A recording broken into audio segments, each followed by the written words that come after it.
All right. I'll admit, I'm sorry that I've been MIA. All right. I got a new job. I'm in the cubes. I've got a cube life. And, it's that time of the cube life where you're like, what am I, 2 weeks in? And it's like, oh, I can do all this, boss. I can do all this. So it's hard. It's hard for me to keep active. All right. I'm in the beginning of the stages of being in the cube life. You're trying to impress. And then my in-laws were in town at the exact same time. So I'm sorry. I've been a little bit MIA. But you know what? You know what keeps going? The podcast every Monday. You can trust on that, except for last Monday. You could trust on it. All right. I'm back. Let's get into it.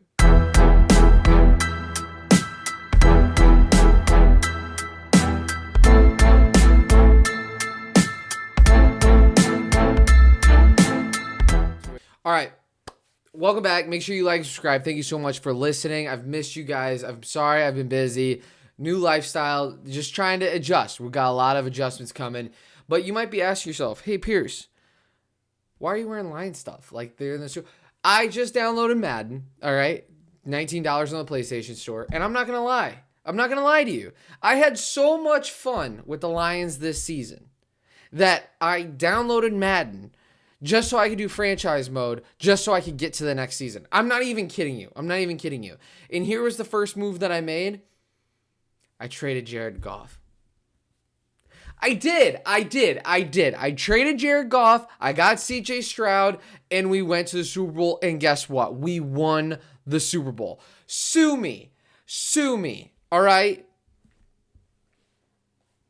I'm a hypocrite. You're right. I'm a hypocrite. You got me. You caught me. Ooh, you caught me red-handed.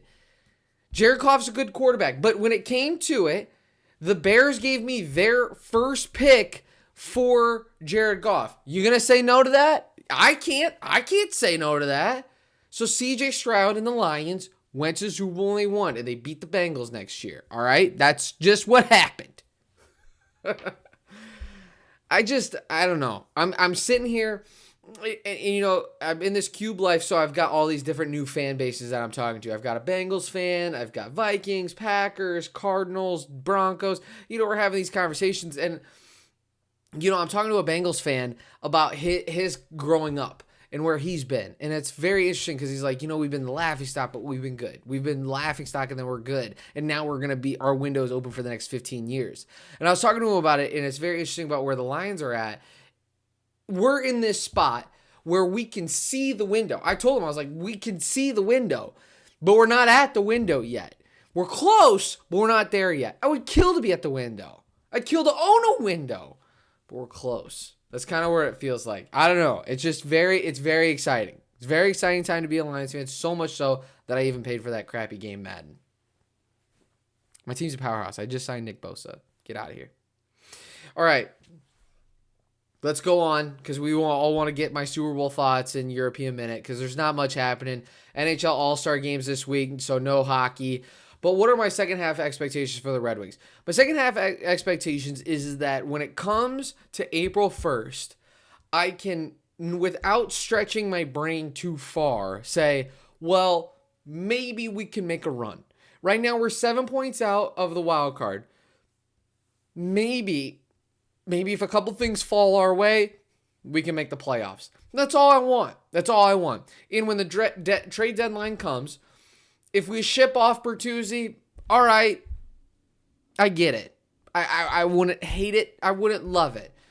Just let's get Larkin signed. Let's be competitive. Am I saying make the playoffs? Is that my expectation? No, that's not my expectation. But I just want good hockey in March. I just want March to be fun and frisky. And then in April, let me the delusional Pierce come out and say, hey, hell, we can do this. We can win a championship. Why can't we? Who cares? I don't know. I just want to be close. I just want to be close when it comes to April. That's all I'm expecting. Speaking about teams needing to be irrelevant in March, the Pistons. Is there a better definition about where the Pistons are at right now than the fact that they can't get on a plane and fly home? I mean, earlier this week, they're playing in Dallas, and then the next night, hey, we got to be at home for the Washington Wizards. And the plane doesn't work? Well, you can't catch like a Spirit Airlines from Dallas to Detroit? How's that even possible? How's that even like only Detroit can have this happen to them. The fact that we can't get from Dallas to our home city of Detroit is crazy.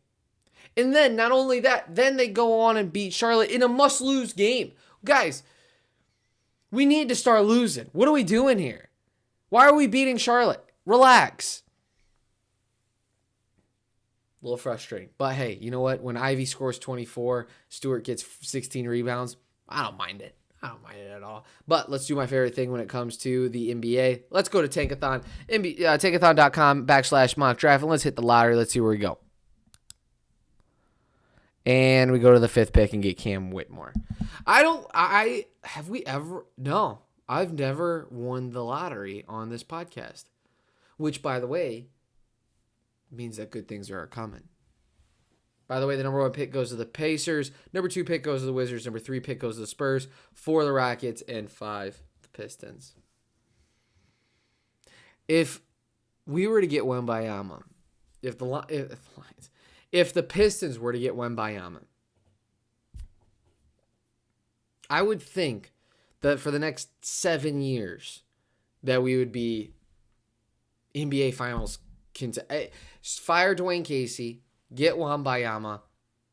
I don't know what could happen in the next 7 years, but if we don't win an NBA Finals in that next 7 years, I'd be shocked. I'd be absolutely shocked. All right, going on to the Tigers, the 4th team. Not much news happening, but they did make broadcasting changes. Craig Monroe is going to be calling more games. And when I say this, I totally mean it. We have the worst broadcasting crew in the major leagues. I'm an MLB TV subscriber. I get that with my season tickets with the Arizona Diamondbacks here in Phoenix.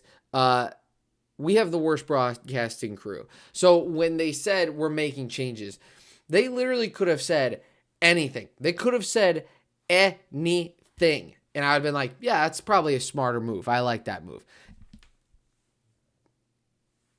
All right, let's try it. Why not? We're going to tank this year anyway.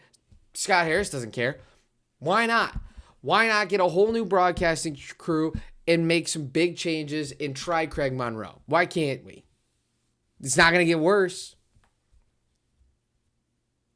The Tigers are so frustrating in my mind. I just want them to be a 500 team.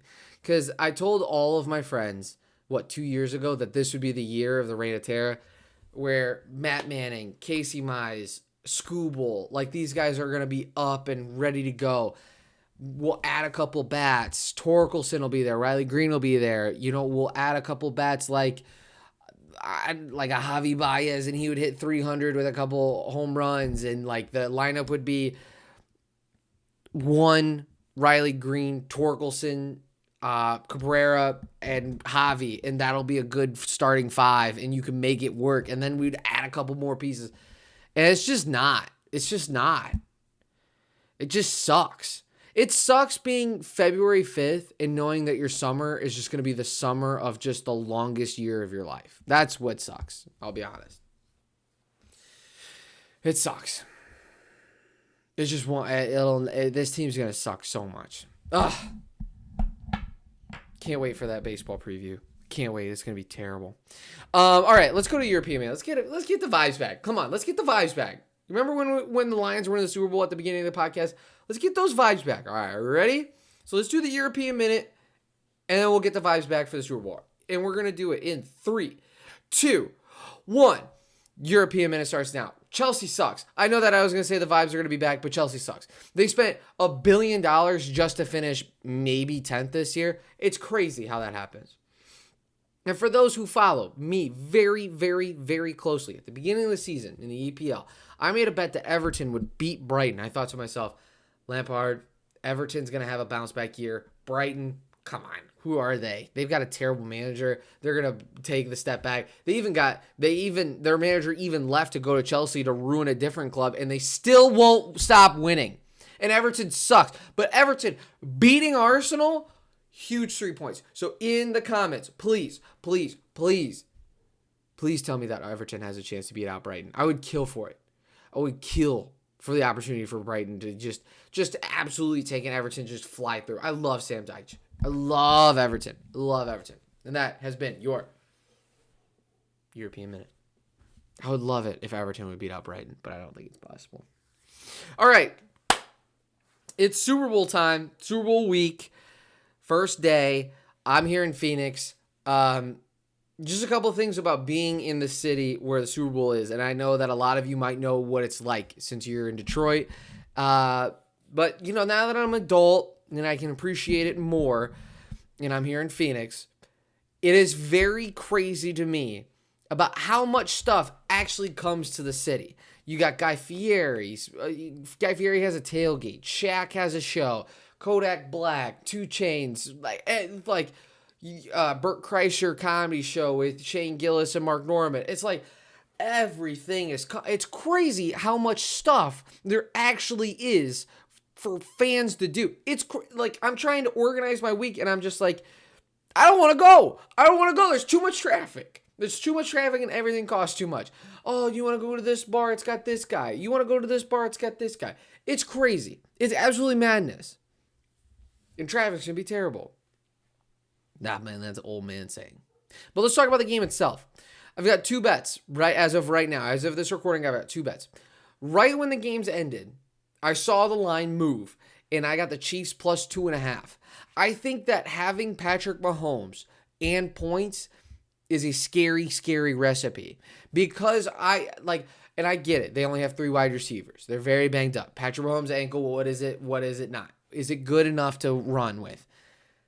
I think that having Patrick Mahomes plus points is just guaranteed money. It is. Jalen Hurts is hurt too, right? The Eagles might have a better running game. They have a better offensive line, but Jalen Hurts is hurt too. I don't know. I just feel like the Chiefs are going to win this game. Oh, if you ask me right now.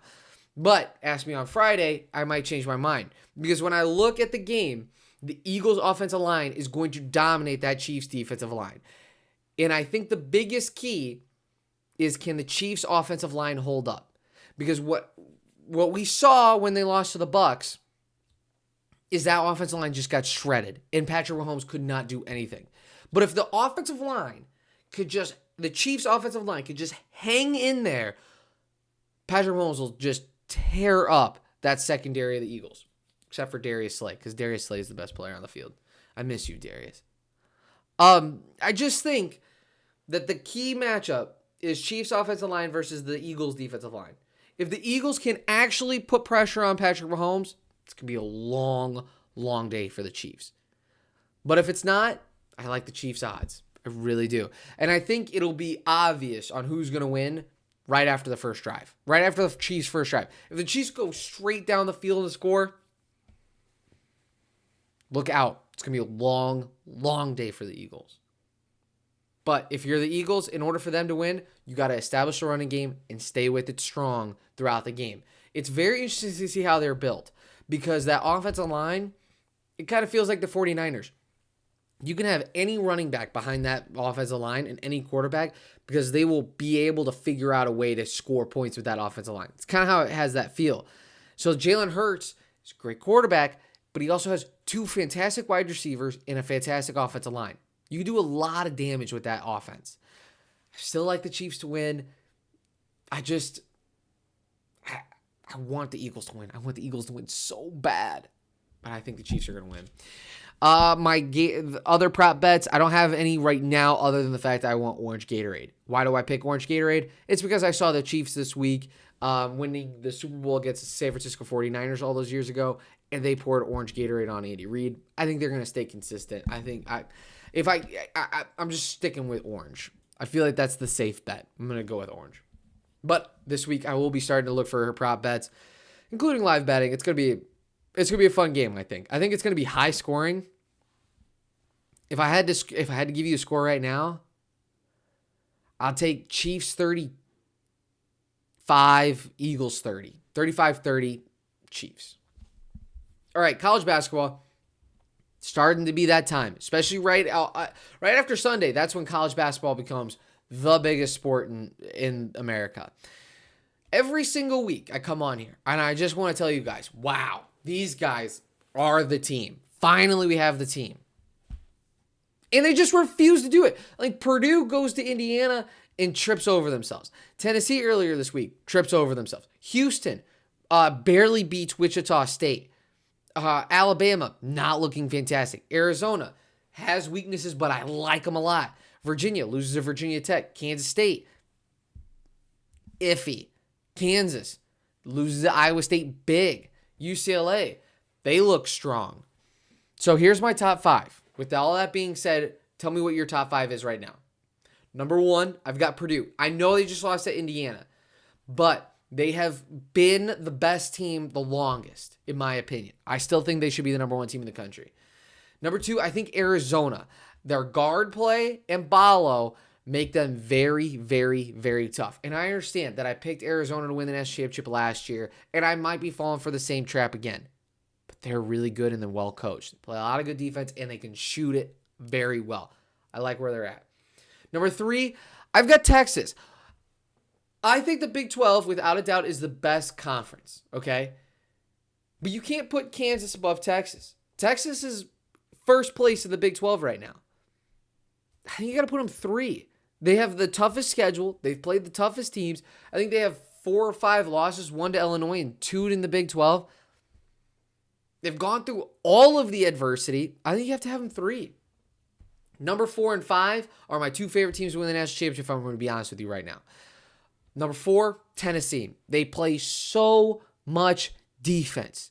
They're just so well. They're just so smart on defense. I love Rick Barnes, what he has built there in Tennessee. I got them at 4. And number 5, who I bet on to win the national championship, 33-1 odds, Virginia. I know that they lost Virginia Tech, but they do the ugly. They can win a national championship because they do the ugly very, very, very well. They can win a game ugly. And I think that's what's going to happen. I think at the end of the tournament, we're all going to be looking at each other and be like, these guys just figure out a way to win ugly, and that's why they're standing with the crown on their head. And I think Virginia has that in them. Same with Tennessee. I would put those 2.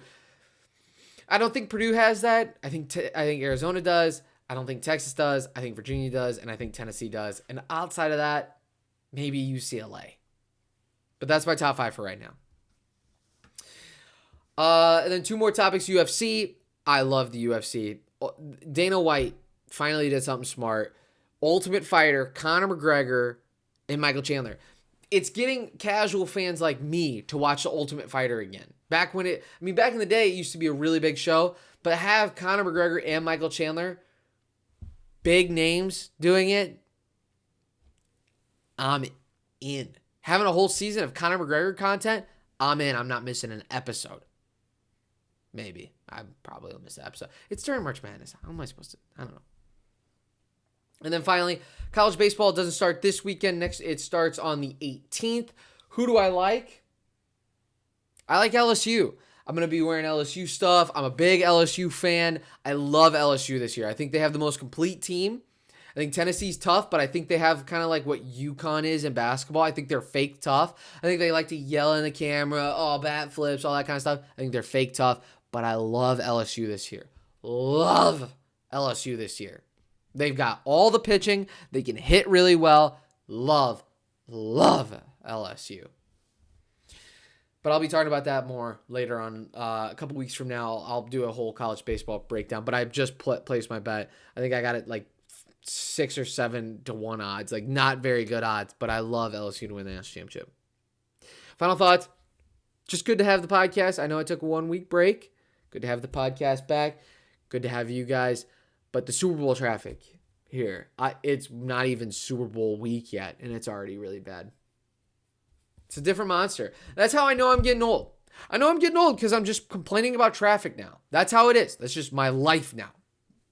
Just complaining about traffic.